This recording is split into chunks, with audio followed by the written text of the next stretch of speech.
All right. So today we are going to be talking about building confidence because, it's what destroys our self-esteem when we don't have confidence. And after betrayal, it all goes out the window. And I remember it very clearly in my own story.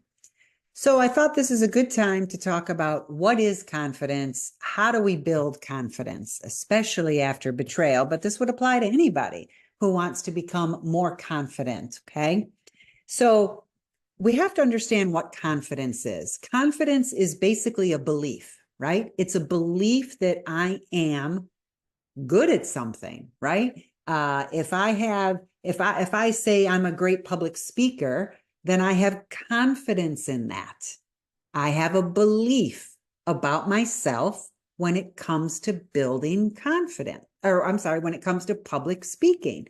So confidence really is a belief. Now, we can have negative beliefs that we are confident in, right? If I'm a people pleaser, I can be confident in that. I have a belief that I'm a people pleaser. So confidence is not always in the positive direction. We can have a lot of negative confidence in certain things of our lives. So we need to be aware of those. So regardless of what confidence, you're trying to talk about or you're thinking about, there's only one path to building confidence. That's it. One path. That's it. That path is it's simple yet difficult to do because we have to overcome so much. But let's work backwards. If I am confident, it means that I took risks in order to become confident in that thing. Okay. So in order for me to have confidence in my, again, let's say public speaking abilities, I had to do it a few times in order to incorporate that belief into my personality, right? I'm not just going to wake up one morning and go, oh my God, I'm a great public speaker. And I've never given a speech in public ever before in my life. So we have to understand, how does confidence happen?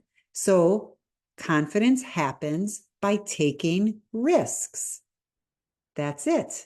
So if I want to build confidence in any area of my life, I have to start off by taking a chance, by taking a risk. But there's something that holds us back. That's fear. Fear is what holds us back from taking risks. So if I want to build my confidence, I have to take risks. I'm going to have to overcome a fear. Otherwise, if that fear is strong enough, then I'm never going to take a risk. So if that fear is strong and I don't take that risk, I'm never going to become confident. So confidence in its core is based on a belief, and that belief can be driven by a fear. So if I want to build confidence, I have to go to the root of it. I have to go, okay, if I'm not confident in some area, that means that there is a fear by default. Because if I didn't have the fear, I would be taking the risk, and then I would be building up my confidence. So the bigger question, besides I want to be confident, how can I become confident? That's the bigger question, right? How can I become confident? But the bigger question is, what am I afraid of? What fears are preventing me from taking a risk in that area that I supposedly want to become confident in? So if I stick with this story of public speaking, right? I want to be a confident public speaker. Okay, well, then you're going to have to get on stages. You're going to have to take some risks in order to build that muscle, right? In order to build that belief in yourself that you are a good public speaker. You're going to have to take risks. Oh, but I can't do that. What if people laugh at me? I can't go on stage. I've never done it before. I'm too young. I'm too old. I'm too this. I'm not enough that. So all of these fears start coming into play. And it's those fears that prevent me from taking the risk. There's no other path to confidence, none. Taking risks, but we have to recognize what are the fears that are preventing me from taking risks. Let's put this into the betrayal world, okay?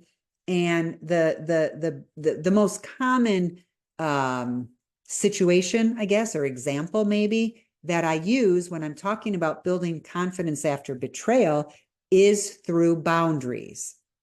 So if I want to have more confidence in myself that I am worth putting these boundaries in place, then I have to look at boundaries. What is the risk I have to take? What is the risk? I want to become confident, right? I want to put those boundaries in place. I want to enforce those boundaries with my partner. But man, I have to take a risk. It's scary. And trust me, I lived this for almost 3 years. I was afraid to put those tough boundaries in place. That first boundary of you need therapy, you need help, you need to figure out your stuff on your own. I'm done with this whole marriage counseling concept.